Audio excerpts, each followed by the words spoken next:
Ora, muito boa tarde a todos. Eu peço desculpa pelo ligeiro atraso, mas estávamos só à espera de alguns convidados que estão entretanto a chegar. Portanto, vamos dar início ali com a permissão do arquiteto, vamos dar início então à nossa sessão. Sejam todos muito bem-vindos à entrega do prémio da 17ª edição do prémio de Fernando Távora. O meu nome é Susana Hermenegildo, estou aqui enquanto representante do novo Conselho Diretivo da Secção Regional Norte. E, portanto, vamos dar início então à nossa cerimónia, ou pequena cerimónia. É com todo o prazer que este ano apresento a conferência do vencedor da 17ª edição do Prémio Fernando Távora, o arquiteto João David Valério, que terá como momento principal a inauguração da exposição intitulada Aldeias Modernistas, resultado do seu trabalho, que teremos a oportunidade de visitar em seguida. Antes de mais, quero agradecer a todos os presentes convidados institucionais e ao júri da 17ª edição do Prémio Fernando Távora, presidido pelo arquiteto José Bernardo Távora e composto pela professora Isabel Pires de Lima, arquiteto Luís Eduardo de Andrade de Rance de Abreu, arquiteto Bruno Baldeia e doutora Maria Luísa Tavares e Távora Pereira Coutinho. A vossa presença e dedicação para que esta iniciativa tenha sido possível e perpetuada. Quero agradecer ainda aos nossos parceiros nesta iniciativa, que se vem realizando desde 2005, a Câmara Municipal de Matosinhos, Casa da Arquitetura e Fundação Marques da Silva, que sem a vossa colaboração seria tudo bem mais difícil, bem como ao nosso patrocinador, a AGAs Seguros, pela sua dedicação a esta causa. O Prémio Fernando Távora é promovido pela Ordem dos Arquitetos da Secção Regional Norte desde 2005, como já referido, em homenagem a um arquiteto Fernando Távora que influenciou sucessivas gerações de arquitetos. É um prémio anual e nacional destinado a todos os arquitetos inscritos na Ordem dos Arquitetos, com vista a premiar a melhor proposta de viagem, incentivando e valorizando a viagem como instrumento de formação e apoio à prática profissional do arquiteto. Quero salientar ainda que no contexto da pandemia entre 2020 e 2021, que todos bem conhecemos, a realização das viagens e conferências do Prémio Fernando Távora sofreu alguns percalços e atrasos. No entanto, hoje, com a realização da conferência do vencedor da 17ª edição, a Ordem dos Arquitetos consegue finalmente regularizar as conferências pendentes. E que por coincidência se realiza num momento extraordinário, a celebração do centenário de nascimento do arquiteto Fernando Távora, com um programa conjunto organizado pela Ordem dos Arquitetos, a Fundação Marques da Silva, a Faculdade de Arquitetura da Universidade do Porto, o Departamento de Arquitetura da Universidade de Coimbra e a Escola de Arquitetura, Arte e Design da Universidade do Minho. Além disso, este momento é também especial porque marca o encerramento do ArcOut, o mês da arquitetura, promovido pela Secção Regional do Norte da Ordem dos Arquitetos, e durante o mês de outubro diversos eventos culturais relacionados com a arquitetura foram realizados dentro da área geográfica da região norte, da nossa secção. Depois destas alterações sofridas causadas por alguns atrasos, esperamos que em abril de 2024 realizar a conferência da vencedora da 18ª edição, bem como o lançamento da 20ª edição do prémio, resultando na reorganização e regularização do nosso calendário. Feitas as apresentações e sem mais demoras, passo a palavra ao arquiteto João David Valério, que de certo nos surpreenderá com a sua apresentação. Viagem. Muito obrigada a todos.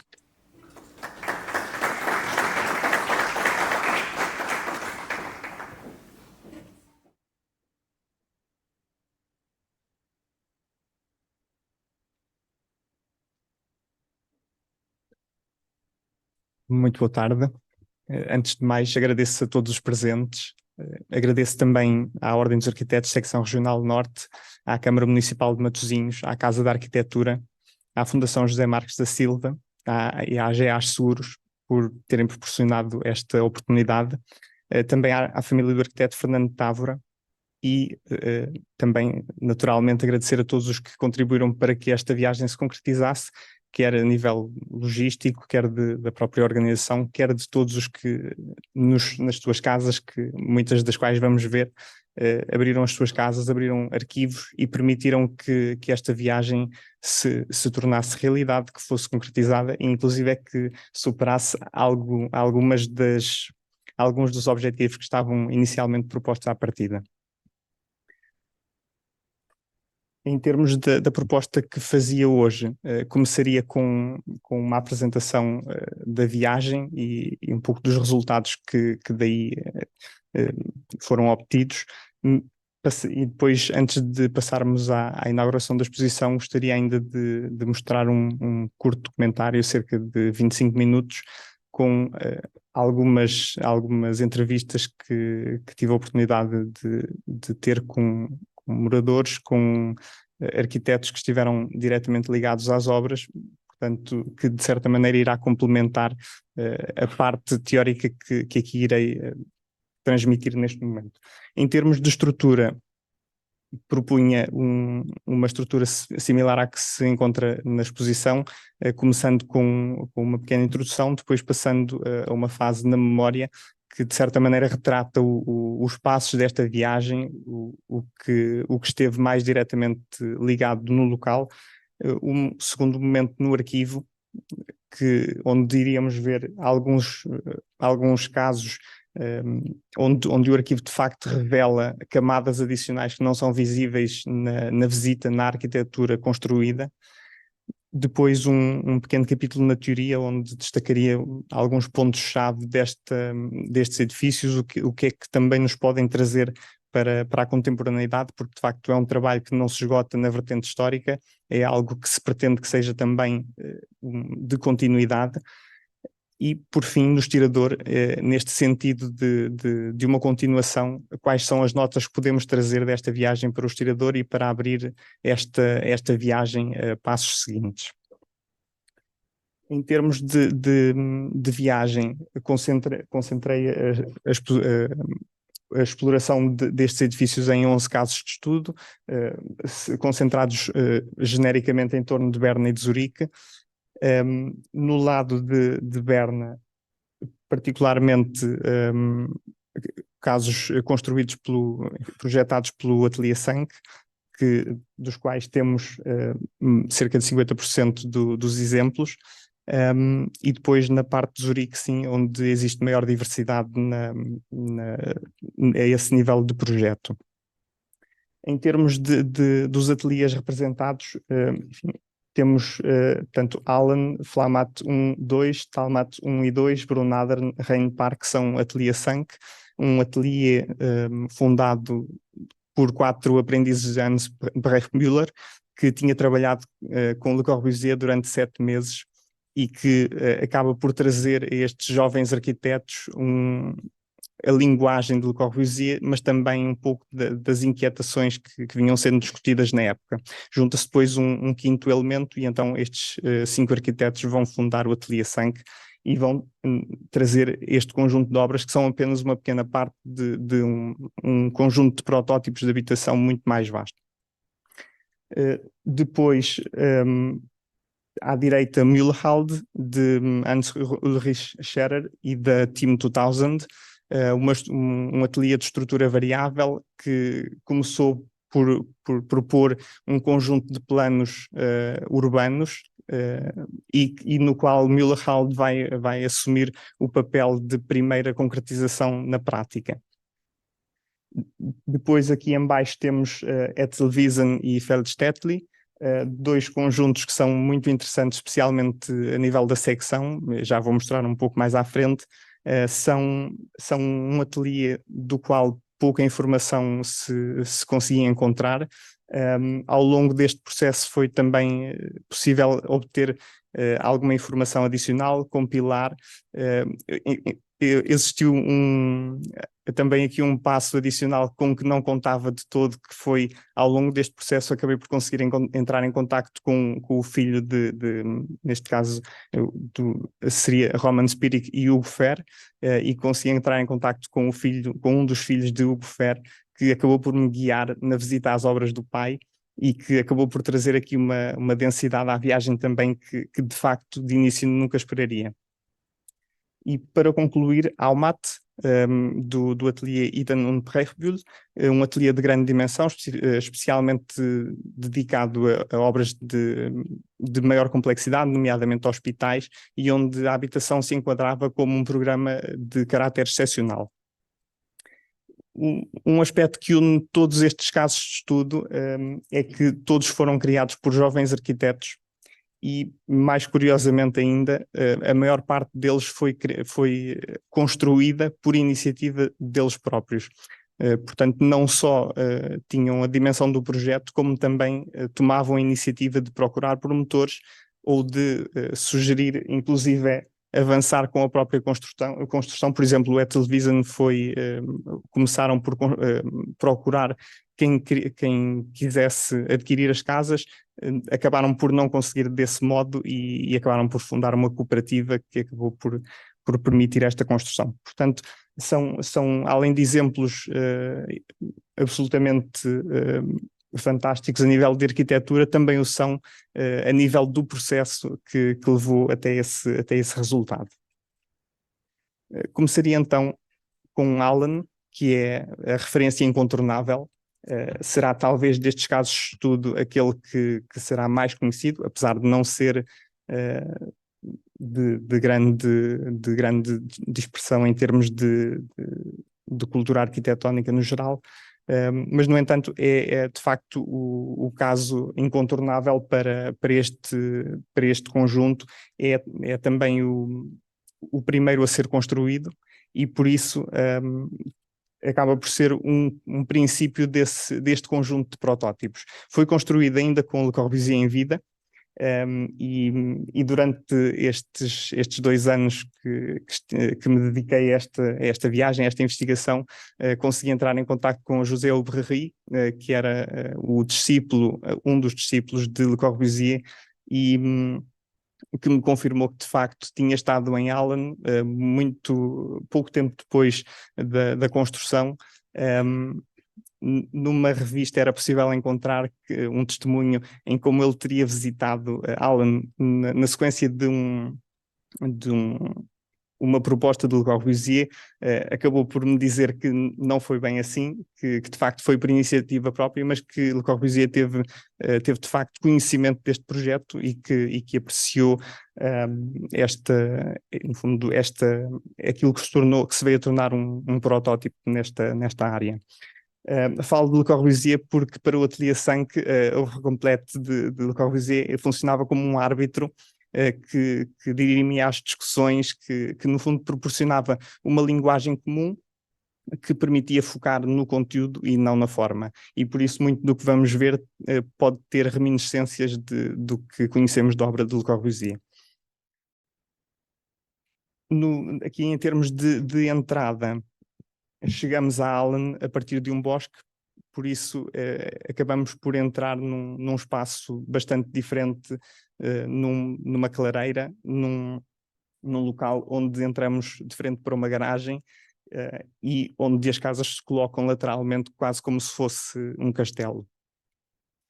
A partir desta entrada, seguimos então por uma pequena alameda que irá desembocar na praça principal e que forma este conjunto, este coração do espaço, deste pequeno espaço urbano, desta pequena aldeia.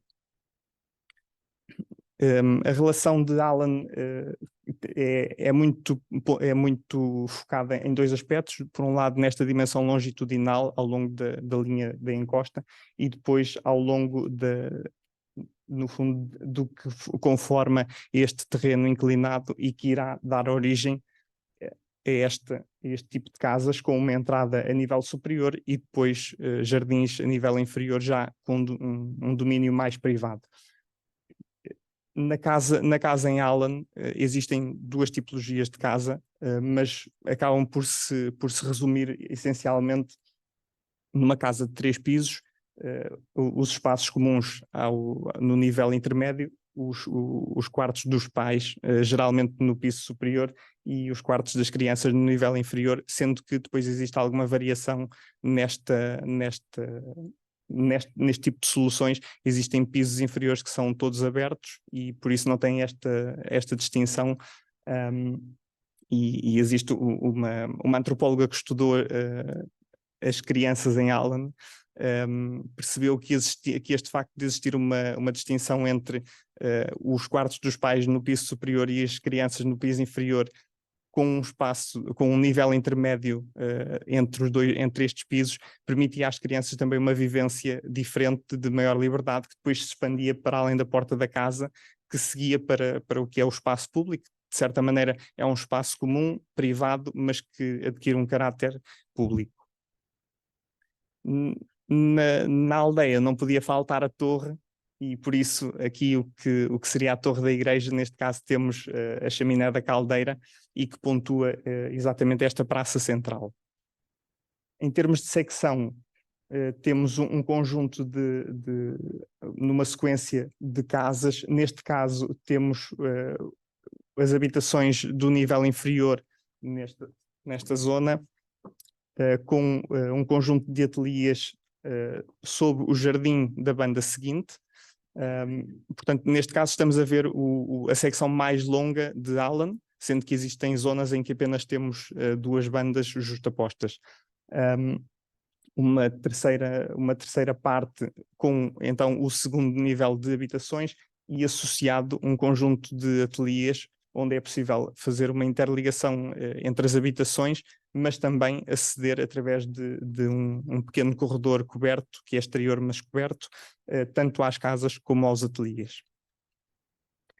Temos um conjunto de referências, além de Corbusier, temos também a ideia da cidade da Idade Média, que surge nestas vielas estreitas, e Berna não é alheia a este tipo de inspiração, com os lotes muito estreitos e profundos, e também com este tipo de espaço urbano. A vegetação acaba por colonizar a arquitetura, e isso é um aspecto que é transversal a todos estes casos de estudo. E depois temos um conjunto de casas mesmo muito estreitas, mas com uma grande profundidade, que lhes dá um sentido de direcionalidade para a paisagem, no fundo aqui também de privacidade, porque a casa é independente das restantes, apesar de estar com uma justaposição muito próxima. E, como podemos ver, a relação com as casas adjacentes é praticamente invisível, e é algo que é de facto sublinhado por muitos dos habitantes de Allen. O jardim, e passamos para Flamatt 1, que, não tendo sido o primeiro caso a ser projetado, foi o primeiro a ser construído, e que funcionou como protótipo para Allen. Por isso, muito do que vemos em Flamatt 1, ainda com uma linguagem muito ligada a Le Corbusier, acaba por depois ser criticado em termos de discussão interna do atelier, e que virá mais tarde a ser reformulado já em Flamatt 2, que veremos já em seguida.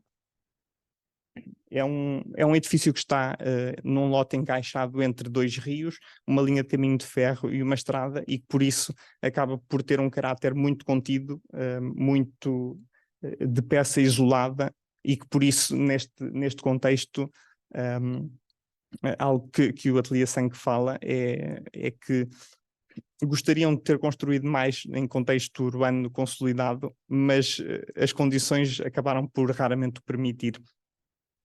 Vou mostrar mais à frente um caso em que isso foi efetuado mesmo em contexto urbano, já bastante central em Berna, as Eftegansstraße, mas de facto é uma exceção ao que o Atelier 5 acabou por construir.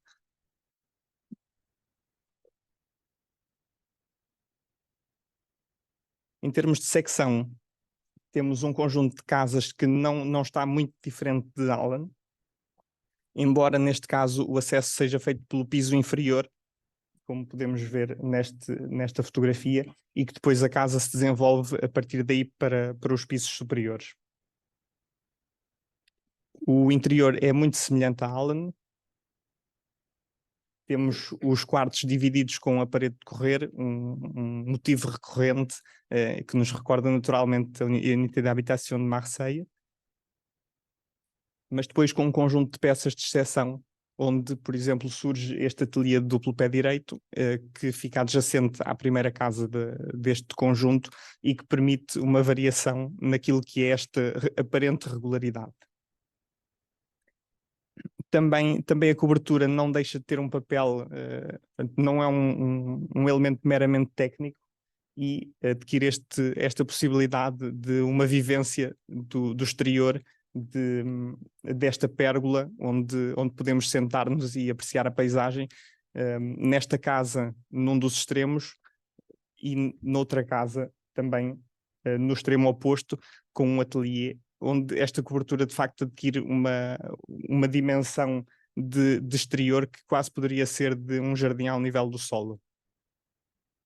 Enfim, e podemos ver nestas fotografias que de facto era um espaço de vegetação luxuriante. Infelizmente neste momento já não tem este tipo de aspecto, mas de facto as fotografias antigas mostram muito bem o que seria este tipo de espaço e o que era inicialmente idealizado pelos arquitetos. Junto a Flamatt 1 foi construído Flamatt 2, este bloco em cima, já nesta crítica pós-Allen, onde, por exemplo, e vamos ver isso um pouco mais à frente no documentário, onde a escada roda para permitir uma utilização diferente do espaço, a dimensão da casa não altera muito, mas depois a utilização que é possível fazer desse mesmo espaço acaba por ser bastante transformada. Tem uma exploração também bastante mais plástica da forma, muito mais livre em relação ao que era Flamatt 1. E tem também um aspecto que eu vou mostrar mais uma comparação de fotografias mais à frente, mas penso que já nesta imagem já é bastante visível o recuo da loggia no piso superior e que para quem está na varanda acaba por dar uma abertura visual muito maior e apesar de infelizmente nas fotografias não ser tão sensível esse aspecto, de facto o espaço adquire uma amplitude muito diferente.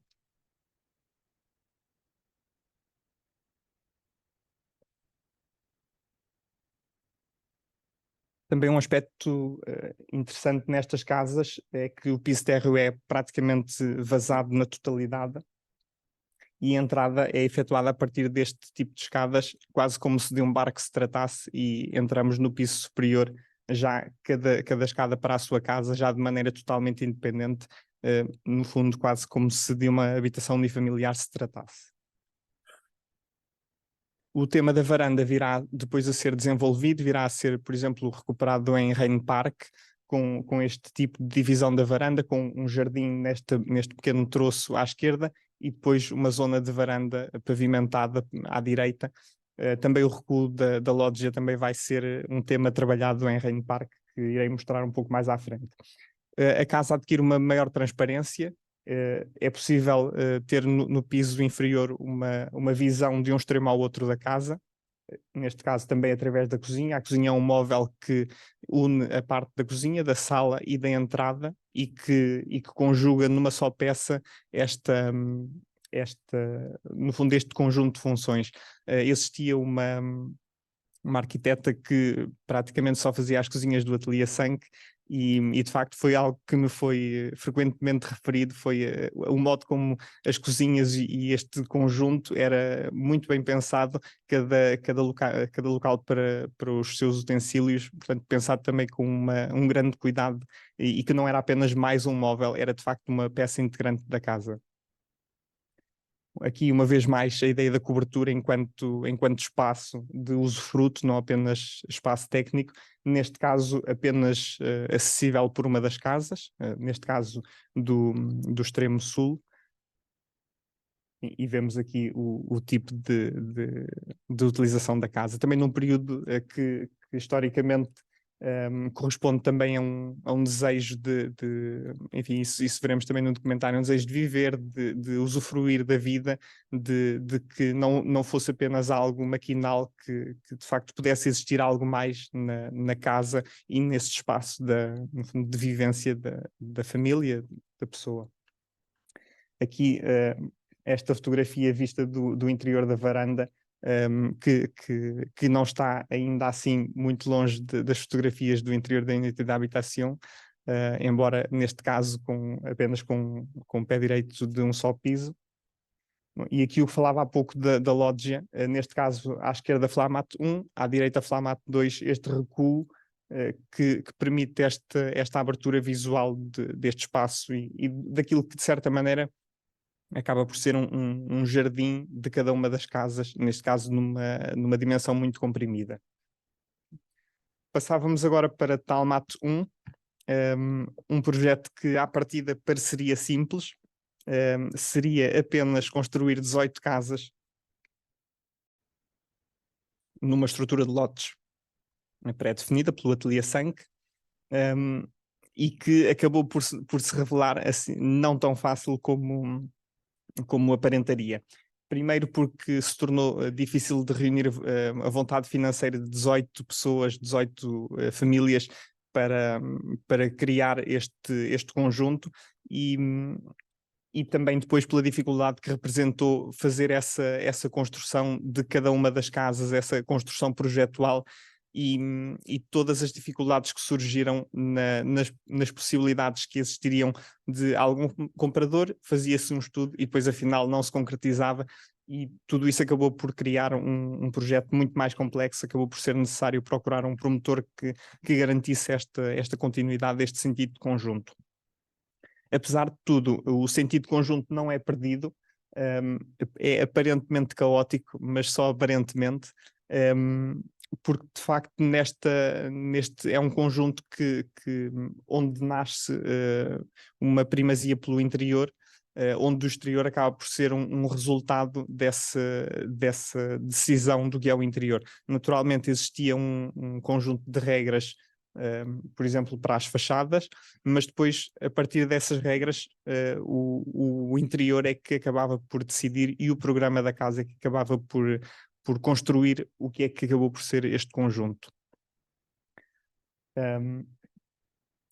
Talmatum, temos então este aparente emaranhado de casas com um conjunto de habitações mais regular em cima, com uma banda formada por casas relativamente estreitas, com uma largura uniforme, os extremos já um pouco mais alterados, neste caso para corresponder a casas mais largas, e por fim, na zona inferior, na zona mais a sul, um conjunto de casas já mais amplas, já com muitas vezes 2 ou 3 vezes a largura das casas de cima e onde existe uma descompressão espacial. Também em termos depois do que é a visão desta secção, acaba por ter aqui a encosta e a dificuldade de trazer qualidade espacial para estes interiores que são muito profundos. E isso depois é conseguido através deste conjunto de claraboias, por vezes de pátios, e por isso neste caso é particularmente interessante a questão da profundidade espacial e que veremos um pouco mais à frente alguns exemplos de plantas para também termos uma perspectiva um pouco mais completa do que é este caso, mas aqui podemos ver já esta construção de camadas espaciais conforme nos adentramos na casa e que depois é complementada por este conjunto de claraboias, por exemplo, com postes de luz que iluminam pisos inferiores e que dão também às casas um caráter, além de muito diferente do que é a habitação corrente, acaba por lhes dar também uma profundidade que permite a utilização da casa de maneira muito mais diversa. Não podia faltar a Praça Central, porque em todos estes conjuntos acaba por existir um espaço público e na exposição poderão ver a imagem inferior de cada um dos painéis sobre os casos de estudo, tem de facto o que é esta Praça Central para cada um deles. Mas depois também a questão dos acessos e desta variedade, onde podemos entrar primeiro para um jardim privado e depois para a casa, ou podemos entrar, por exemplo, apenas por uma escada e já estamos na porta de casa e depois todo o jardim, por exemplo, se desenvolve já a um nível que é oculto daquilo que é o espaço, digamos, público, ou pelo menos comum. No interior das casas temos esta axialidade, também, sobretudo nas casas da zona superior. Mas depois temos no lado Tardós um conjunto de socalcos, um tratamento muito diferente do que é o jardim, onde o jardim acaba por adquirir um caráter muito interior, muito privado, e que acaba por ser muito diferente, por exemplo, do que tinha sido inicialmente trabalhado em Allen, onde era um conjunto de jardins, digamos, relativamente correntes. Depois este jardim acaba por ser trazido para dentro da casa e aqui, no fundo, esta composição permite-nos observar o que é esta varanda com a lareira sobre a sala, sobre este duplo pé direito, e que era não apenas um recurso espacial, visual, mas também uma possibilidade de mais tarde vir a ser uma ampliação de área de construção da casa.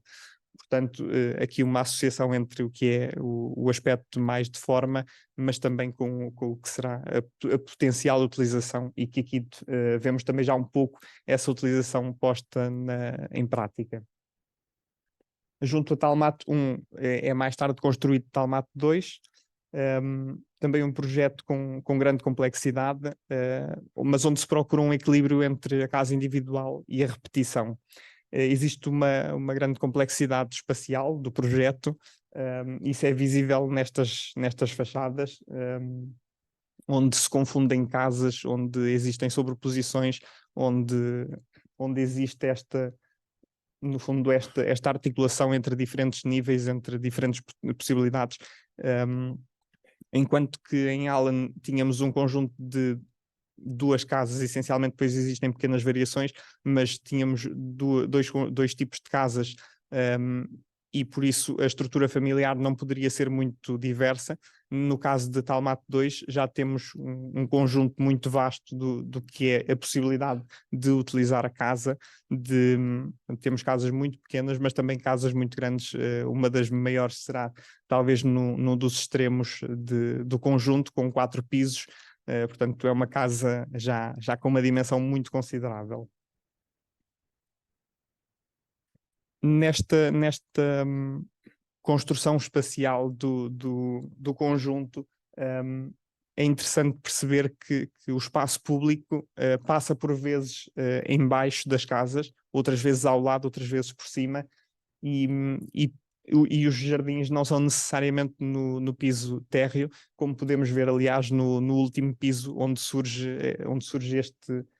este terraço, que é um jardim, uma varanda, mas que é uma varanda já com uma dimensão que já enquadra num jardim.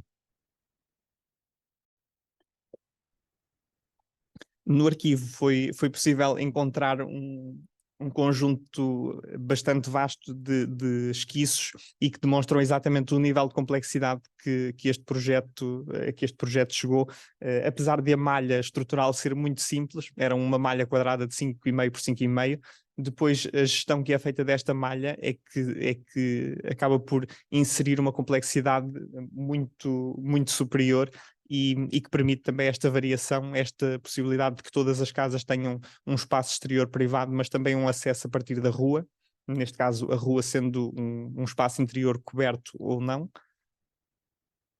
ou mesmo através por exemplo, do caminho que passa atrás entre Talmato 2 e os campos agrícolas, e onde temos casas que têm o acesso direto a partir da rua, com pequenos portões, e onde temos esta ligação muito, muito direta ao que é a casa unifamiliar, mas que depois adquire também esta densidade, no fundo, com a sobreposição com esta construção em altura.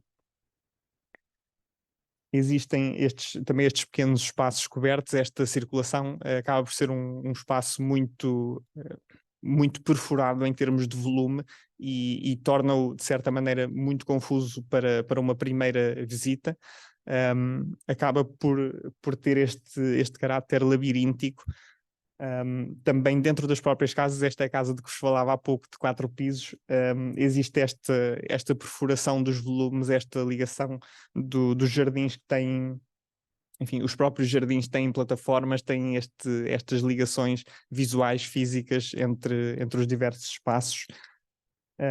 Este é o quarto no piso superior, que tem um jardim, olhando assim à primeira vista poderíamos pensar que estávamos no piso térreo. A cozinha depois que dá para a sala de duplo pé direito, que será esta aqui.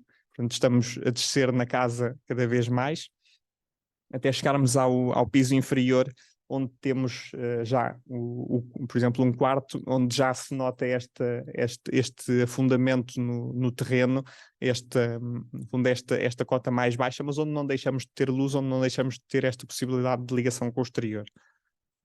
Outra casa, desta vez junto àquele pequeno caminho na zona de Ardós, também um pouco esta ideia de como é que as claraboias podem dar este caráter ao interior de maior leveza, a algo que é de facto muito denso. Enfim, por exemplo, este quarto que pode dar para um lado totalmente diferente do que é do que é um dos lados da casa. O piso superior pode estar orientado para outro lado completamente diferente, e também a sala comum do que é o conjunto de habitação, e que terá neste caso um papel fulcral para a presença da comunidade, para a criação de relações, e que é sempre um espaço central neste tipo de conjuntos, mas que em Talmate 2 tem um espaço especificamente dedicado, enfim, com uma lareira, inclusive, que lhe dá um caráter muito, muito de familiaridade, de comunidade. A iluminação chega, inclusive, a situações como esta, em que temos uma iluminação com uma claraboia que está ao nível do piso superior, neste caso junto a um quarto. Situações mais correntes face ao que vimos, por exemplo, em Alden. Brunadern é um caso bastante peculiar na obra do Atelier Sank, neste caso, sobretudo pela implantação isolada que é feita, e onde os blocos surgem neste bairro, neste caso Kirchenfeld, num bairro da aristocracia, e por isso com grandes vilas, e onde não seria possível construir algo diferente do que acabou por ser aqui feito, e onde se vai a tentar aproveitar as ideias que já vinham sendo desenvolvidas, mas neste caso num conjunto de casas com espaços exteriores distribuídos ao longo da vertical. Neste caso será um dos casos de estudo onde a altura tem uma maior preponderância, mas onde não deixamos de ter um espaço comum que é público. O público, neste caso, entenda-se para a comunidade, mas que adquire este sentido de um público que pode servir o comum.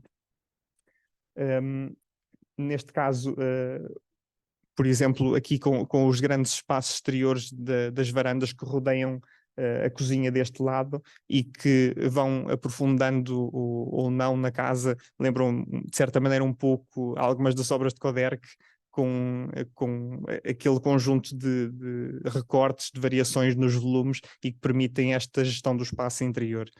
Cada casa tem um acesso direto a partir da rua. Portanto, podemos subir numa escada que nos leva diretamente à porta da nossa casa, sem passar, por exemplo, por uma caixa de escadas que seria corrente. Também este conjunto de varandas que dá este caráter de exterioridade às casas que poderiam ser interiores, mas também sem descurar esta privacidade, este espaço existe muito esta dimensão do castelo, deste sentido da idade, da cidade da Idade Média, que não é perdido, mesmo neste caso destes edifícios. Também uma piscina comum, e que acaba por ser uma peça de ligação depois do que é a vivência da comunidade. E depois esta entrada em casa, que chegamos a partir desta porta, deste portão em madeira que está à direita, após a porta de vidro, entramos para este pequeno pátio exterior, e a partir desse pátio podemos entrar ou para dentro de casa, ou para um segundo pátio através deste portão, que nos leva então a esta sequência de varandas que vai percorrer a casa. E este percurso dá toda a volta à casa, inclusive até chegar à sala. Portanto, podemos fazer uma entrada na casa por outro caminho completamente diferente do que seria a entrada principal. Também os quartos têm este caráter. A cozinha acaba por ter esta ligação com o exterior, esta perfuração que depois é muito visível em diversas obras do Atelier 100 com esta permeabilidade. Rain Park corresponde a uma fase, é contemporâneo de Brunadern, que vimos agora mesmo, mas neste caso com o formato de uma barra superior e depois um conjunto de casas em banda, que se vão distribuindo pela encosta. O plano urbano não previa este tipo de construção, previa um conjunto de edifícios em altura, mas foi feita uma redistribuição para permitir o máximo de casas em banda possível e depois construindo o resto da capacidade construtiva no edifício com maior altura. E que vemos aqui, por exemplo, neste caso, não é esquecido o tema desta cidade mediterrânica, desta vivência do espaço exterior, apesar de estarmos na Suíça, mas existia muito o sonho do Sul, das férias, e por isso é algo que o Atelier 100 quis trazer para a arquitetura, com este tipo de espaços exteriores, espaços de encontro onde pode existir esta ligação da comunidade.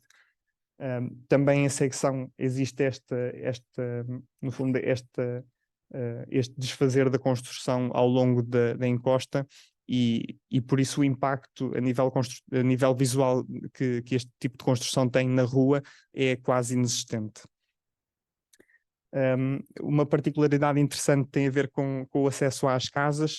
Temos, por exemplo, este tipo de pequenas escadas que permitem o acesso direto às casas dos primeiros níveis e que vemos aqui também noutra perspectiva. Temos depois um corredor comum ao nível superior que nos permite o acesso a casas já com 2 pisos, neste caso. Existe uma grande ligação à floresta, são árvores de grande dimensão e por isso acabamos por ter em cada nível esta entrada da natureza muito direta dentro do que é a casa. Também as varandas adquirem uma espessura que lhes permite ter este espaço exterior que é um espaço de exceção, não é um espaço... enfim, é um espaço onde podemos pôr uma mesa, onde nos podemos sentar, não é apenas uma varanda de sacada onde podemos apenas estar no exterior e voltar para dentro. Uma vez mais o tema da parede de correr, que continua a ser utilizado e que permite esta maior flexibilidade dos espaços. Este tipo de jardim que víamos inicialmente, com o espaço no fundo, do que pode ser a vegetação e o espaço do que pode ser depois a utilização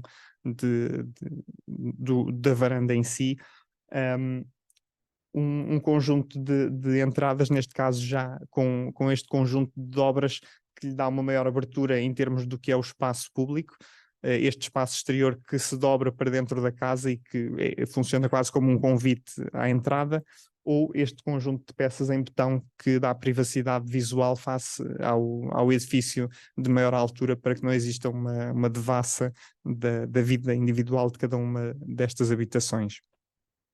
Também a ligação ao exterior que vamos podendo ver a cada um destes espaços, a transparência da cozinha. Müller-Halde corresponde à obra de Hans-Ulrich Scherrer com a Team 2000, que vai efetuar o que é a primeira fase e a segunda fase e que, após a morte de Scherrer, irá ser concluída pelo Atelier Metron, um grande ateliê na Suíça que aceitou assumir esta continuação do que veio a ser a terceira fase. É um dos casos em que a encosta tem um papel preponderante. É um dos casos dos primeiros funiculares na Suíça, que foi utilizado exatamente para permitir o acesso até às casas superiores e onde esta aparente altura acaba por ser desmontada na encosta, ao longo da encosta, neste conjunto de casas que vão percorrendo este espaço. Aqui, por exemplo, o acesso ao funicular, algo muito discreto, mas também recuado para permitir uma maior interioridade na vivência do que é o espaço da comunidade, e que no topo do conjunto depois se acaba por adquirir este conjunto, este formato quase de socalcos de uma vinha que coloniza o que é aqui este espaço da encosta. Depois, paralelamente a este sistema de acesso ao longo da encosta, existe um conjunto de transversais na perpendicular que vai fazer depois a ligação não só entre as diversas zonas das fases, como também permitir o acesso a pontos-chave e zonas comuns. As casas têm, dependendo das fases, têm uma zona de transição entre o espaço comum e o espaço privado diferente. Esta creio que é uma das mais interessantes, onde tem um conjunto de muros que vai rodeando o acesso e que, apesar de não cortar totalmente a ligação, acaba por proporcionar uma vivência do interior com muito mais qualidade. Aqui atrás deste muro, por exemplo, fica a zona junto à cozinha e é possível estar no exterior sem se ter um contacto direto com a zona comum. A television corresponde já a um formato que planimetricamente não tem muita inovação, mas onde depois a secção vai adquirir um papel de relevo. O espaço comum é aquilo que vai agrupar, no fundo, todas estas bandas dispersas e que vai agrupar os habitantes deste conjunto de casas, onde temos um conjunto de 2 níveis no piso inferior, ou seja, as casas com jardim, e depois um conjunto de 3 níveis superiores, as casas com terraço, onde o jardim é colocado no piso superior e onde temos um terraço posterior e um terraço na fachada principal, com um espaço intermédio que faz este acesso. Também, neste caso, com galeria e que permite o acesso a cada uma destas casas no fundo, para fazer o papel desta rua elevada no nível superior.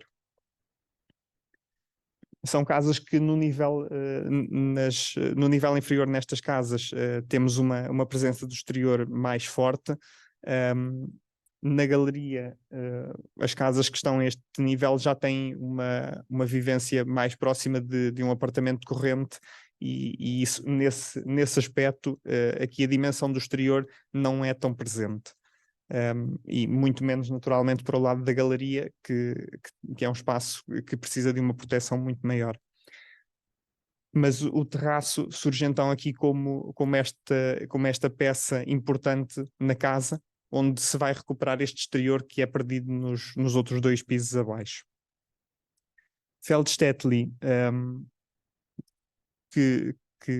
cujo interesse está precisamente na secção, onde temos esta pequena rua que faz a separação entre 2 volumes, no volume superior com acessos principalmente em galeria, mas também com acesso inferior às casas, e onde podemos ver aqui uma gestão desta encosta de maneira a termos um conjunto de casas, por exemplo, naquela zona com 2 pisos, depois com uma casa de apenas um piso de ateliê com acesso através de uma ponte e de uma galeria, e depois em cima mais um conjunto de casas que também adquirem esta tridimensionalidade na secção, naturalmente com uma garagem para depois fazer esta articulação entre o que é o espaço que precisa de iluminação e o espaço que depois pode ter esta dimensão mais técnica. Bom, vemos aqui de facto que tem um caráter muito mais interior e algo que neste caso não será tão interessante, será a grande proximidade entre a casa e o espaço comum, e que por isso perde um pouco esta possibilidade de se defender do espaço que é público, da comunidade, e onde é mais difícil haver esta adequada transição. Por fim, Almat, projeto cujo interesse está especialmente na articulação de 2 tipos de casas, um conjunto de casas que se acede pelo nível superior, casas em banda, também com uma pequena praça, que inclusive em alguns artigos é referido como a Dorfplatz, portanto a praça da aldeia, que vem recuperar exatamente este imaginário coletivo.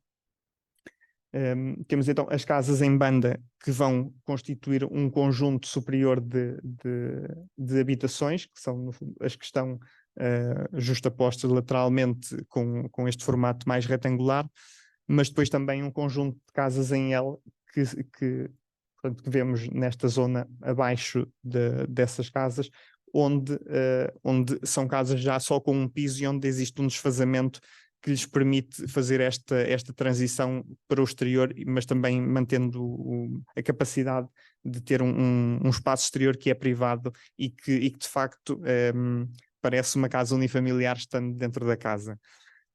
Aqui a vista de uma das salas das bandas superiores, neste caso uma escada que já é bastante corrente, um dos aspectos que o arquiteto com quem falei deste ateliê, que tinha estado na época no projeto, referiu foi que de facto conheciam as obras do ateliê Sank, mas que como tinham muito trabalho com hospitais, sabiam bem o que era cair de uma escada, e por isso decidiram fazer uma escada normal em vez de uma escada extremamente inclinada.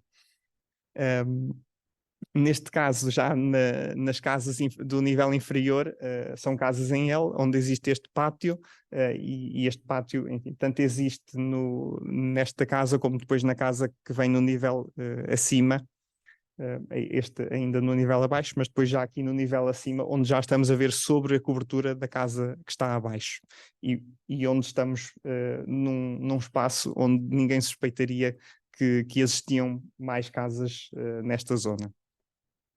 Além da possibilidade de ver estas casas, acabaram por surgir ainda, através dos contactos, possibilidades de ver algumas habitações unifamiliares, especialmente do Ateliê Sank, e também alguma habitação coletiva, que permitiu também estabelecer algumas comparações do que são temas importantes na obra destes arquitetos. Enfim, aqui numa dimensão um pouco diferente, já mais larga, já naturalmente com uma expansão espacial um pouco diferente, mas muito com esta permeabilidade da cozinha para a sala, da cozinha para o exterior.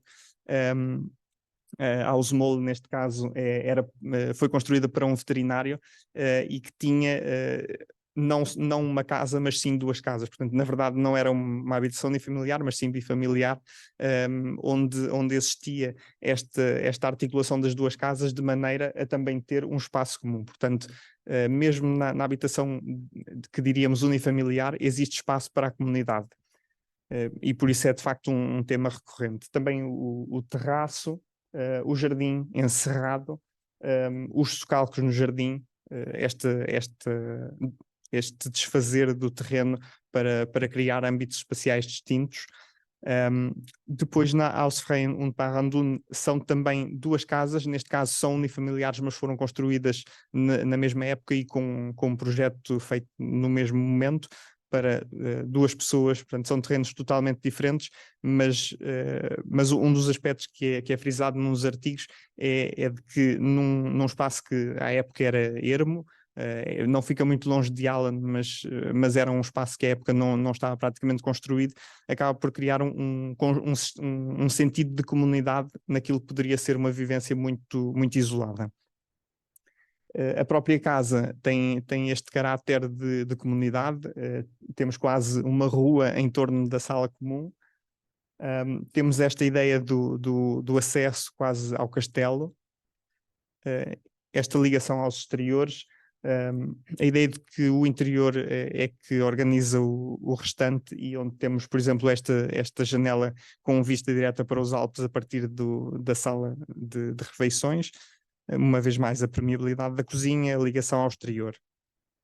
Em Zeftgansstraße, o exemplo que falava há pouco desta maior inserção urbana, acaba por não estar muito longe da obra de Allen, embora neste caso com esta sobreposição de dois conjuntos de casas, onde existe também esta ligação ao exterior, os quartos que se podem dividir e que se podem abrir e adquirir este sentido de maior interligação, maior flexibilidade, e onde o jardim neste caso já não é privado, mas sim comum.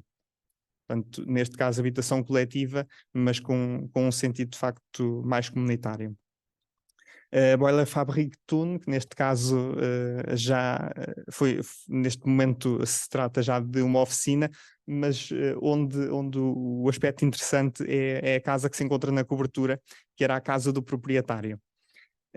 E esta casa, de facto, ao subir, acaba por ser um espaço onde o facto de estarmos 3, 4 pisos acima do solo não é de todo visível, onde temos este conjunto de espaços cobertos, por exemplo, no jardim, e onde só quando subimos ao piso superior conseguimos ter, de facto, esta percepção de que, afinal, estamos bastante elevados. Portanto, este tema do solo elevado, da rua, do espaço comum que se pode elevar, acaba por ser um tema que é recorrente não só na habitação coletiva, mas depois também neste conjunto de situações de exceção. Um edifício que é particularmente interessante pela maneira como faz esta ocupação da encosta de Payar-Lehmann, onde a sala tem esta relação com o exterior, já com um terraço que se vai repetindo ao longo desta encosta artificial abaixo, e aqui neste caso, por exemplo, também com a ligação ao exterior, ligação à cozinha, que acabava por ser um tema repetido no fundo na prática arquitetónica desta época. Passando agora ao arquivo, apenas falar muito sucintamente, o arquivo do Ateliê Sank, infelizmente, sofreu uma inundação nos anos 90 e por isso muito do que era o processo de trabalho acabou por se perder. No entanto, alguns dos processos ainda subsistiram, irei mostrar apenas alguns apontamentos a seguir.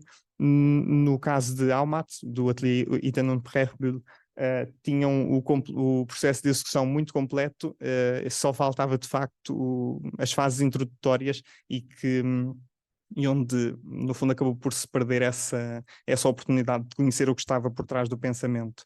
O espólio de Hans Ulrich Scherer encontra-se na Universidade de Zurique, neste caso numa das salas onde existia documentação, sobretudo de recolha que o arquiteto tinha feito, também algumas fotografias do que seriam as obras já concluídas, e depois também outra sala já com as partes desenhadas.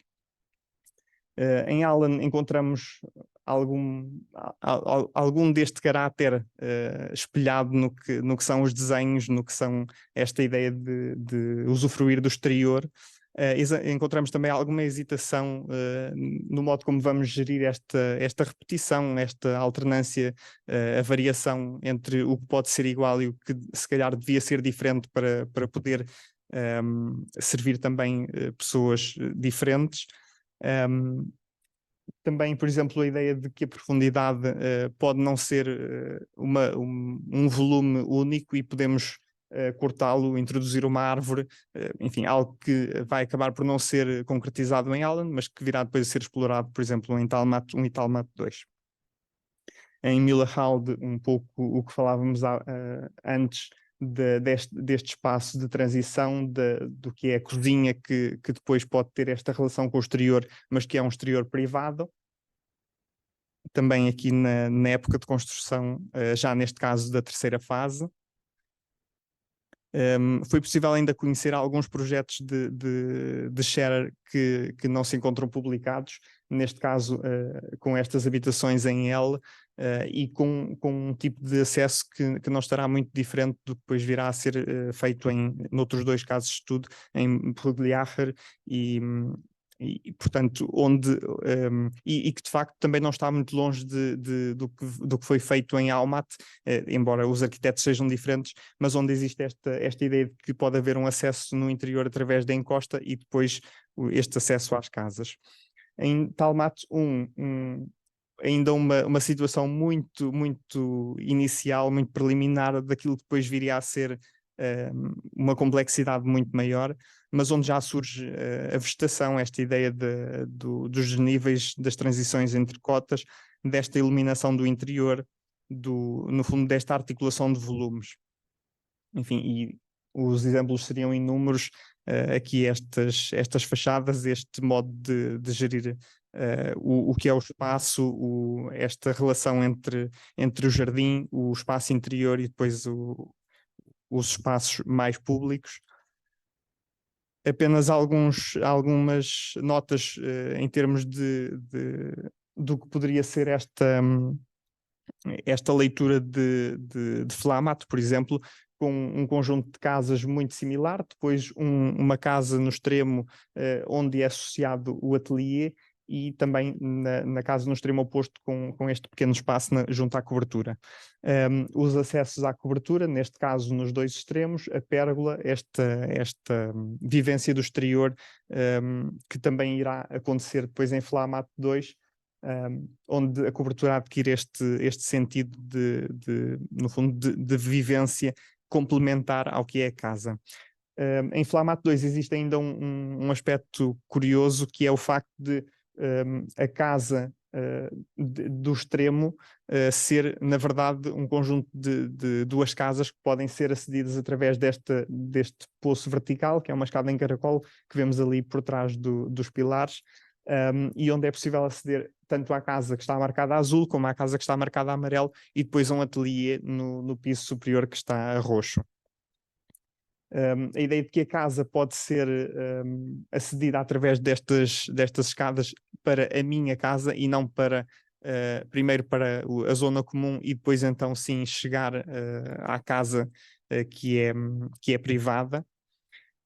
Rain Park, onde se conjuga aqui uma série de soluções, não como apenas mero exercício formal, mas pela possibilidade que depois abre de termos acessos a partir do nível térreo, mas também de um corredor interior, depois com casas que se encaixam para adquirir esta dimensão dos 2 pisos, ou casas de topo apenas com um piso, ou ainda a casa do proprietário, que depois alugava todos os restantes apartamentos, que será a casa marcada a verde, que é naturalmente aqui a casa com maior dimensão e onde a cobertura acaba por lhe permitir também um usufruto em termos espaciais, com uma série de qualidades adicionais. Em termos de acessos, teríamos aqui uma panóplia muito larga de acessos, quer este tipo de acesso à casa através de um pátio, quer aos ateliês aqui à esquerda, quer depois este conjunto de casas que permite o acesso à casa em si mesma, mas também a um ateliê, e cujo acesso também pode ser feito por uma ponte já no interior da própria casa. Também Talmat 1, onde este corredor interior acaba por fazer esta possibilidade de termos o acesso direto à casa, mas também o acesso a um quintal, por exemplo, e só daí então acedermos à casa. Talmat 2, o que falávamos no fundo deste perfurar do volume para adquirir a possibilidade de maior densidade das casas. Também a dimensão vertical, no fundo o que falávamos da possibilidade que é aberta por esta sobreposição de unidades, mas que não é feita de modo acrítico, que é pensada de maneira a podermos ter um espaço exterior, podermos ter também um acesso à casa com uma qualificação adicional. Em termos de variabilidade, diria que é um dos pontos aqui talvez importante. Alan é talvez um dos casos em que esta repetição é mais evidente, e depois Talmat, neste caso Talmat 1 ou Talmat 2, que são o extremo oposto, que apesar de serem soluções muito interessantes e de terem sido enfim, foram construídas num âmbito em que de facto lhes foi dada liberdade quase total, mas foi um esforço financeiro muito superior ao expectável, foi também um esforço de projeto muito superior ao expectável, e foi algo que por isso acabou por não ser repetido, apesar do sucesso da solução, mas em termos de processo tornou-se impraticável repetir. E por isso seria aqui interessante notar que é possível um conjunto de um certo nível de repetição, mas depois trabalhar com estes pontos notáveis dos extremos, das dobras, do que são estas variações na arquitetura, para introduzir então essas dimensões adicionais.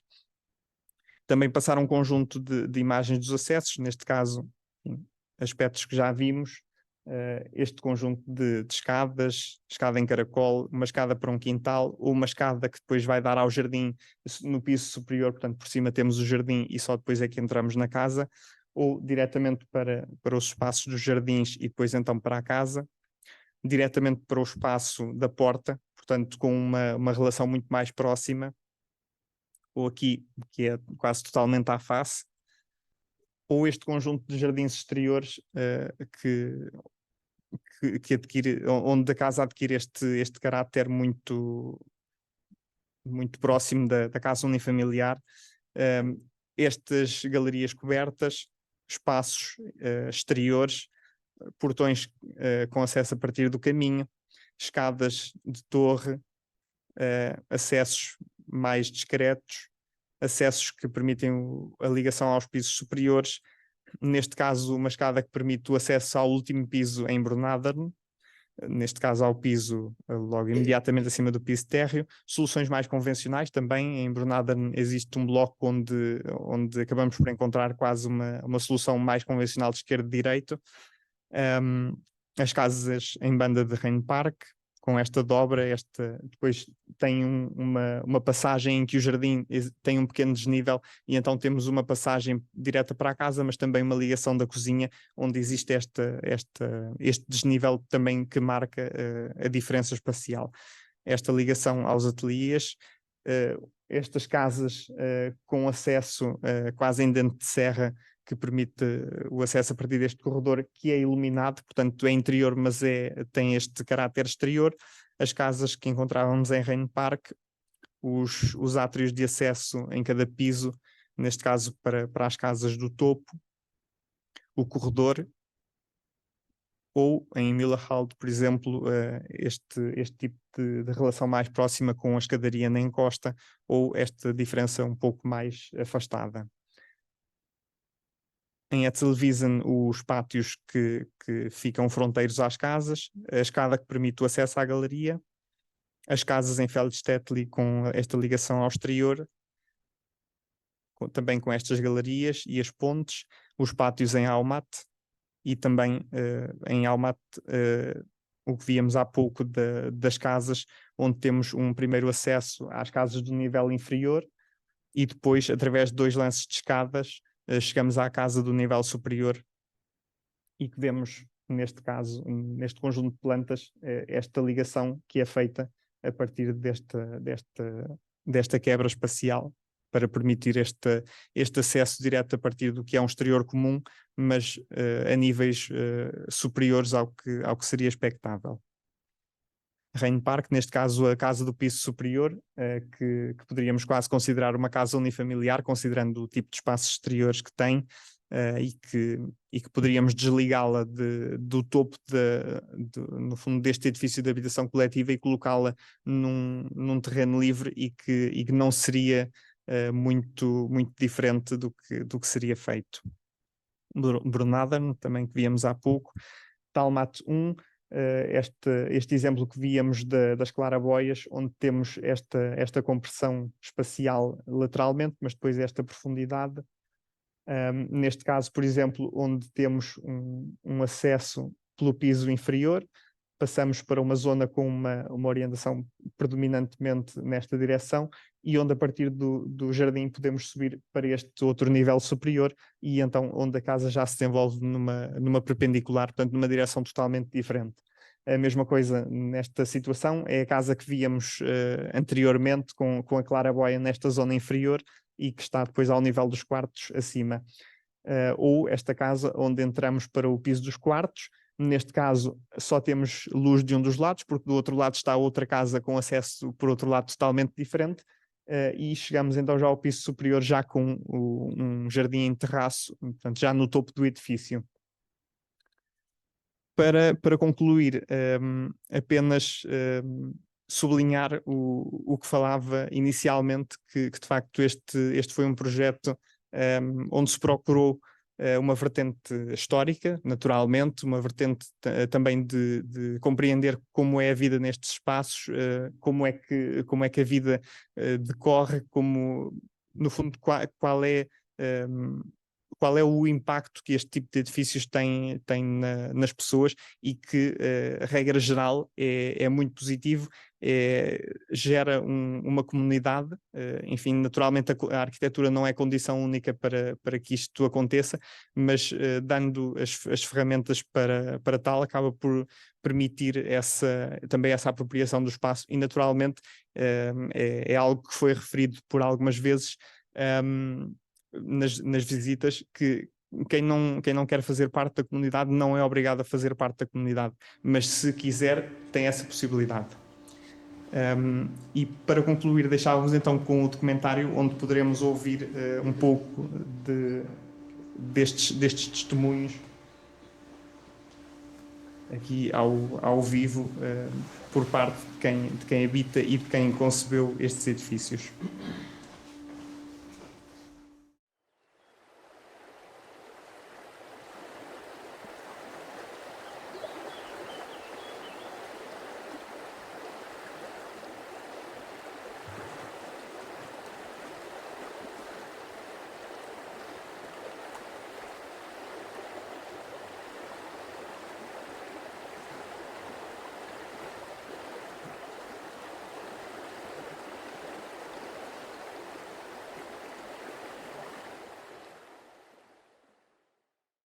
I always say 5 parts, it's actually 5th of May in 1955. This is propaganda, it's not quite true. Which is true is that there were 5 partners. Of these 5 partners, 4 were in the same place. So it was Hans Brechtbühler who built here the art building here in Bern, the Gewerbeschule. Yeah?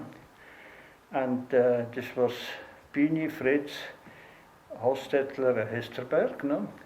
And a friend of Bini, which was Samuel Gerber, who at that time was in Brazil, no? He came back, and those 5 were actually 5.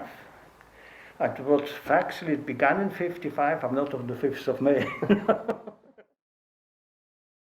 So, these 5 people in the beginning, they were thinking of building for themselves something, and they found this clearing of Harlem, and then it became, on the one side, economically impossible to build 5 houses there, no? Made no sense, no? And it made no sense. No?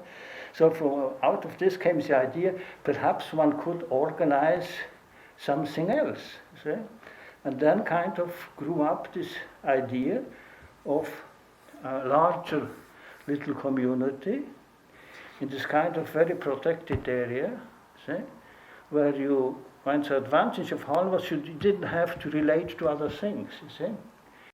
Ellos decidieron que Atelier era la marca de la oficina, no había nombres, no había arquitectos estrellas como hay ahora. La idea de ellos era hacer arquitectura no por el arte, sino una arquitectura que está al servicio de la gente que la va a habitar o que la va a usar, la arquitectura. Entonces ellos empezaron con conjuntos residenciales, hicieron otros antes de Hallen, pero Hallen los hizo famosos. Let's talk about why low rise. See, this is basically a question. The building high is optimizing the profit of the ground. Okay? So let's not talk about skyscrapers, things like that, because then we have to talk about economy and kind of politics and a lot of things like that. But why low rises? There were kind of certain notions. One of the notions was you should build a house, you can reach your apartment without technical means. To go up 3 floors, it's absolutely possible. To go up 5 floors, it's always, my son is now living in an old house with 5 floors, and it takes me some breath to go up there. There's no elevator. Old house, no elevator. So, I mean, the practical thing would be, let's build houses which don't need elevators. Hay que decir que, históricamente, Harlem se construye en una época postguerra europea. Hay una mentalidad en esa época que es, hay un renacimiento en Europa de un deseo de vivir, de gozar un poco la vida, de que haya más sociabilidad, más contacto entre la gente. Y los arquitectos quieren probar la cuestión social en la arquitectura. Quand on part en vacances, on va au sud et puis il y a ces petits villages, les petites villes avec la piazza, avec les gens qui se promènent, les petites rues, les cafés, tout ça. Et puis on rentre et puis bon, on attend les vacances l'année prochaine. Non, on peut faire quand même comme si on habitait un lieu comme ça. Se creía que la gente que iba a vivir ahí iba a tener una actitud comunitaria, pero la realidad fue que la gente que vino a vivir a Harlem no eran gente necesariamente de mentalidad progresista, sino que buscaban una casa que ellos pudieran pagar y donde pudieran tener espacio con sus hijos. Es muy gracioso porque eso creó una dinámica social a lo interno de Harlem, ¿no? We have two types of houses. One is a little bit narrower. This is the famous 380. This is 4 meters. And the simple reason 4 meters is that you could put a stair across the plane. Mm-hmm. This is intermediate discussion, but if you take the things, first thing of Atelier 5, which is Flamat 1, you see, which is an addition of single units, no? Mm-hmm. And where the stair is running in the same direction as the house, and which again is basically the plan of Marseille, no? Unité d'habitation of Corbusier is like that, you know, which kind of has the difficulty that if you go narrow, see, you are losing the space along the stair. Now you have a kind of a rather large dead zone. See, the moment you are arriving at turning the stair around, you know, you have a much more disponible place in front and in back. So you can organize spatially the house in a better way. O sea, en esa época la gente, según lo que, porque eso es lo que yo investigué, la gente decía, las familias decían que ellos en realidad no fueron a Harlem porque les gustó la arquitectura, algunos ni les gustaba, pero era práctico, ¿no? Era barato, era práctico, tenía muchas ventajas, como tener una piscina, estar al lado del bosque, tener una cancha de deportes, todo eso era hasta un tanque de gasolina para llenar los autos, todo eso tenían, ¿no? Harlem era visto desde afuera como un sitio de élite, un sitio de vivienda de élite, pero también de una élite de izquierda, un poco hippies, un poco gente muy liberada, muy de mundo, ¿no? Que vive. Por ejemplo, Meret Oppenheim vivió en Harlem. Era visto desde afuera como un lugar raro. Hoy en día es una cuestión de prestigio. Es como decir, yo tengo un reloj de marca, o yo tengo un auto así, o yo tengo algo de arte. Yo tengo un cuadro de Picasso. Yo vivo en Harlem. Yo tengo una casa en Harlem. Flamat is for me it's very interesting because Flamat 1 was built before Harlem, and the Flamat 1 was basically a testing ground for Harlem. The reason why the stair was turned in Harlem in the direction perpendicular to the line of the house had to do with the things what did, because Talmat 1 is practically Corbusier's plan, no? Mm-hmm. And Talmat 2 was built. Flamat 2 was built after Harlem, you see. So if you analyze a lot of things like that of Flamat 2, you will see the critique which was held on Harlem after Harlem was built, you know. Puis ce que je trouvais toujours intéressant, le premier, il est pratiquement une partie au sol, et puis il y a un pilotis, c'est pour étendre le linge, comme ça, pour la lessive, et puis que les enfants peuvent jouer comme ça. Il y a aussi un atelier, et là, il y a l'accès au toit, et on peut aller. Puis il y a encore un deuxième qui peut accéder sur le toit pour profiter de ça. Dans le deuxième, il y a de nouveau un atelier avec un accès, parce que c'est plus petit. Donc il y a toujours le côté chercher la lumière et donner quelque chose de plus à la maison qui est en fait très stricte. permet d'avoir un petit quelque chose en plus. Quelque chose de mieux. Oui, ou quelque chose de mieux ou de nouveau aussi. Now again, if you take Holland, Talmud 1, Talmud 2. Holland was built for two types of houses, no? The small and the large one. No? Talmud 1 was built for 16 owners. You see, Talmud 1 is a row structure, but the width of the houses are different. The width of my house is 4 meters, exactly 316. And then you have houses which are 5 meters large. And if you look at the plans of Talmud 1, each house is different. There are a few houses which are the same because they belong at the same time to the same owner. So Talmud brought a variation of possibilities in the plan, and the people who came to Talmud 1 were people who were living before in Holland. And there were, in the sense of critique or adaptation to Holland, there were certain difficulties if you had a family which had 6 children, or you had a family where only 2 people were living. So the needs in function of the size and organization were different. Talmud is big, it's really big.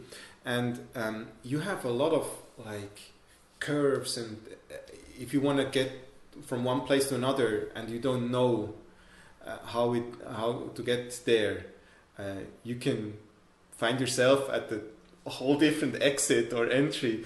That was very funny. Sometimes when people came and said, hey, I cannot find this and that apartment, they asked us kids if we could take them there. So we knew every stair, every angle, everything. Of course, as kids, they discover everything. There was never a facade drawn by Talmud 2.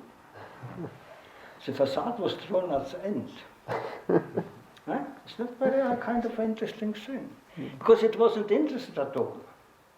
So we elaborated very clear ideas about kind of the transition between the house itself and the terrace, etc. So this element were clear, but then where this opening were always a function of the different things. Maybe, I don't know if an ant house is a good description, but you have the block from the outside, but inside it's a lot of holes and everything, and you get in and it's darker, it's fresher, and you have stairs here, stairs there, and it's not very complicated, of course, but as a kid, this is like tunnels everywhere. Chaque maison a plusieurs possibilités d'accéder aussi, ou la plupart. Et puis les parois, c'est des parois légères. Tu peux casser le mur et puis acheter une part chez le voisin pour agrandir ta maison. Puis il y a très très très peu qui ont été faits comme ça, modifiés. C'est l'idée, c'est intéressant, mais en réalité c'était très peu utilisé parce que... On ne fait pas des gros changements. Non, parce que les propriétaires, c'est de nouveau là, c'est ma propriété, si je te donne ça, après je peux plus revenir en arrière. Tu prends ça, puis après j'ai plus ça. Alors non, ça je préfère garder ça même si j'utilise pas. Par contre, il y a un truc qui fonctionne très bien. Il y a près de cette petite place aussi, il y a, on appelle ça l'hôtel.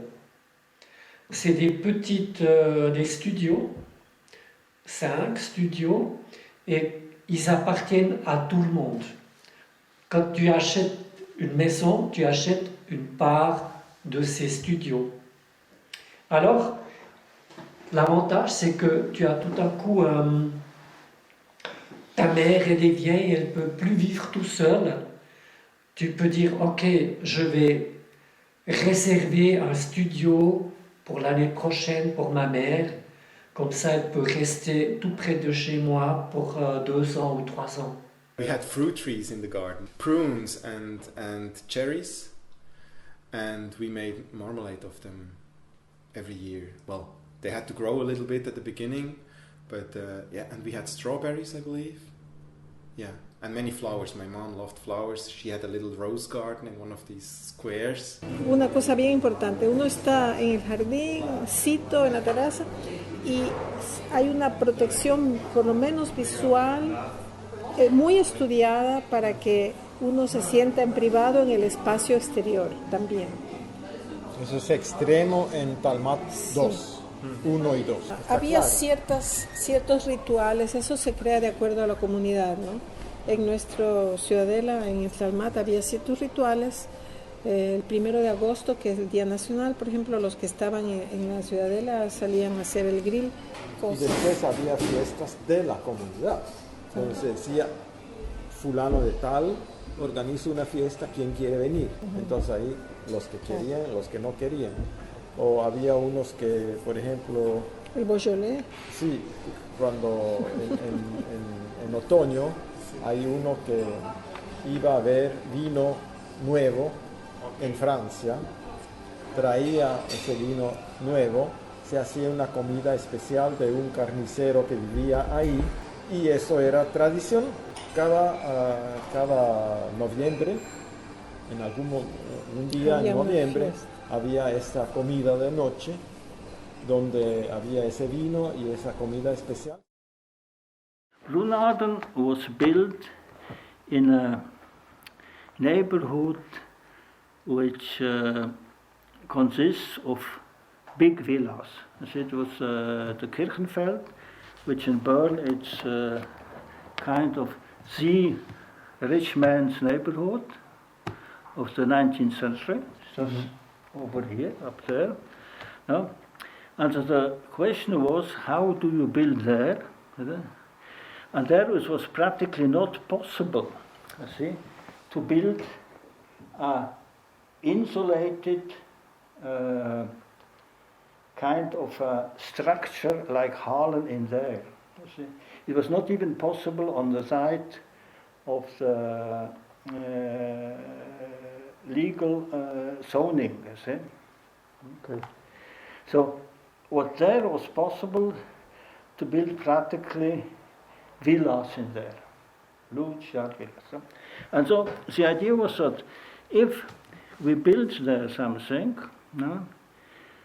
let's grant the fact that there are villas, but let's put in there the ideas which were developed for the other thing. And now, what is the principle of Brunarden? Look, Brunarden consists of a common way going through here. Look, if you look exactly, you will go here through here, you have a common place, you continue, and you will end up here. See? You have going through the whole thing. And again, you are defining then a sequence of special places. See? But the fact is that you're going through here, and in one of the houses, you have even a common swimming pool in there. So you have common elements. And the second thing was that even if you are going up several stairs, each house should arrive to its apartment door directly from the common situation. You can't go directly into the house. See? You don't necessarily use the elevator. Mm-hmm. And if you use the elevator, it goes exactly into the apartment. See? So each house has a direct access. Look, you go up this stair and you come to your place. You see? So you have the access you have in Harlem from the common way. You have here again from the common way, but even on the upper floor. Je suis venue ici dans les années 70, donc c'était en 72 ou 13, 12. Ouais. Il y avait beaucoup d'enfants, les années 70. Puis maintenant, ces enfants sont revenus avec leur propre famille, leurs propres enfants. Ouais. Oui, mais donc voilà, ça anime de nouveau. Oui, voilà. C'est... Oui. Oui, c'est 50 ans, presque Ouais. 45-50 ans que ça repart. Ouais. Oui. Ce qui est toujours intéressant aussi avec les maisons en duplex, comme ici, quand on pense qu'au début, c'était des appartements à louer. Il y a un propriétaire et puis il louait les appartements. Et puis c'est devenu une propriété plus tard. Et puis même, soit on est locataire, comme Grita ici, qui habitait avant en bas en tant que propriétaire, et puis ou comme propriétaire, ou c'est égal si on est propriétaire ou pas, mais ça fait plus maison. Quand on a 2 étages, ça fait tout de suite plus maison. On a déjà toujours parlé, moi je rentre à la maison. Je ne dis pas je rentre dans mon appartement. Il y avait pas mal de problèmes avec le béton apparent, avec des dégâts. Il fallait faire des réparations, mais sérieusement, et protéger le béton. Donc il y a 9 ans, c'était une discussion pour les maisons ici. Comment on fait des petites réparations? Est-ce qu'on accepte qu'on peut voir ça comme des taches de vieillesse ou comme ça? Ou bien on veut qu'on ne voit rien, c'est comme si c'était neuf.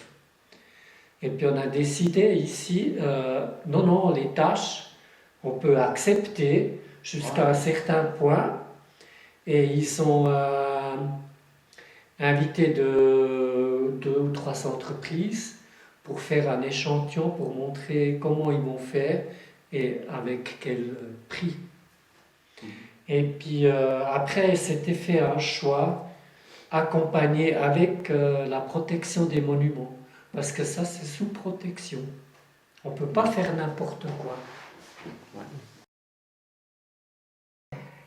Il y a eu des arbres entiers qui sont tombés 2 fois sur notre immeuble. Ouais.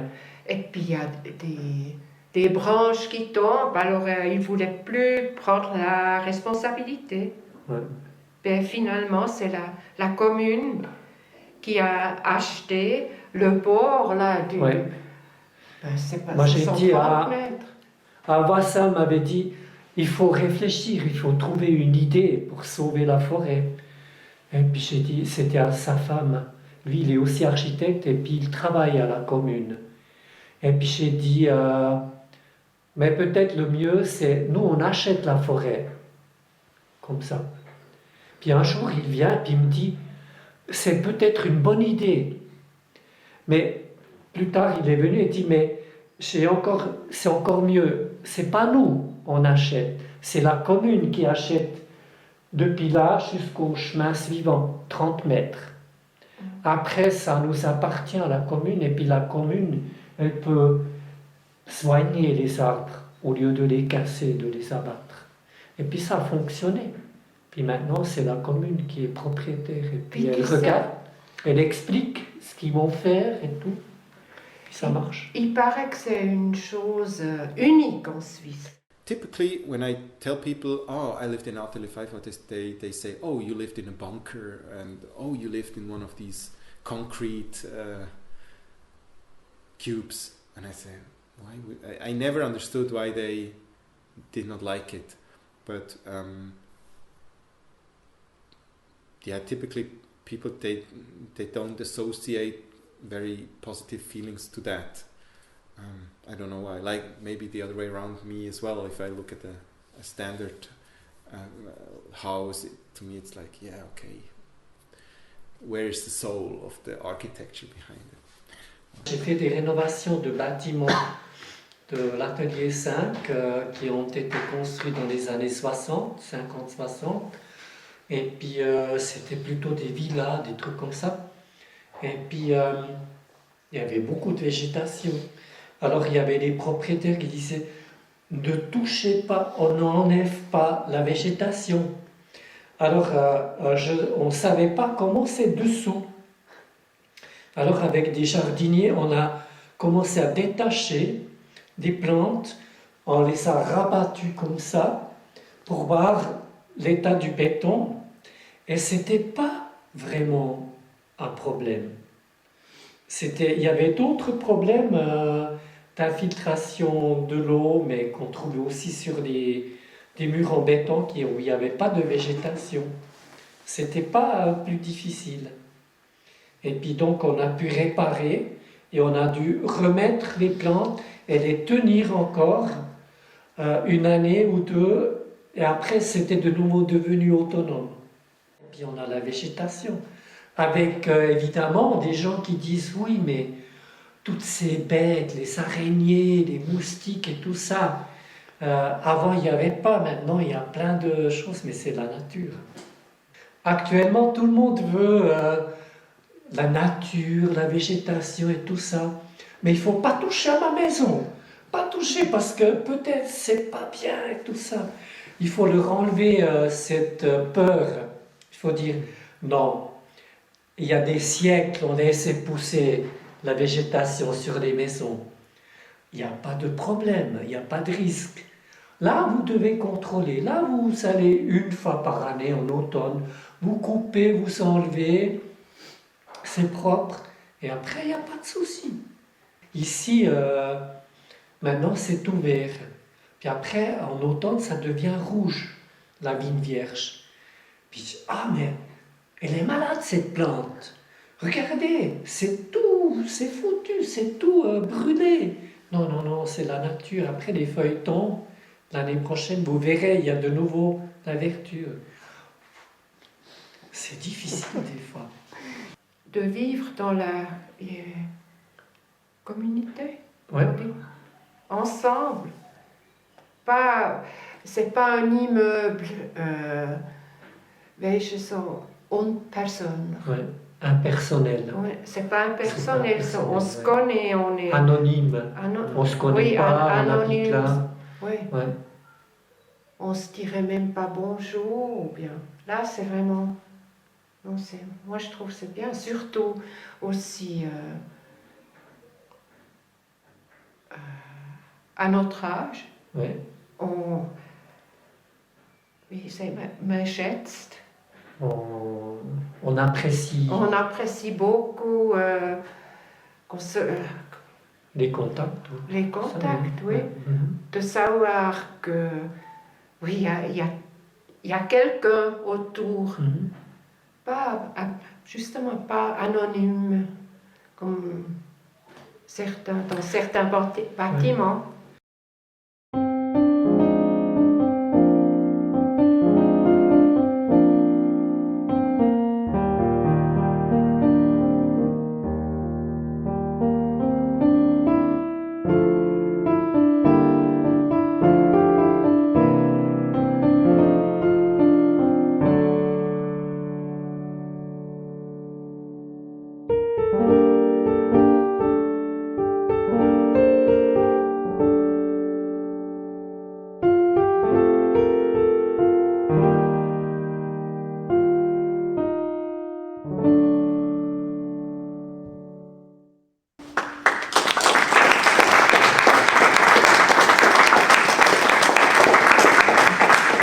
Queria só agradecer a todos por terem vindo. A exposição está lá em baixo até dia 15 de dezembro, pelo adiantar da hora. E muito obrigada, arquiteto João, pela sua apresentação e pelo adiantar da hora.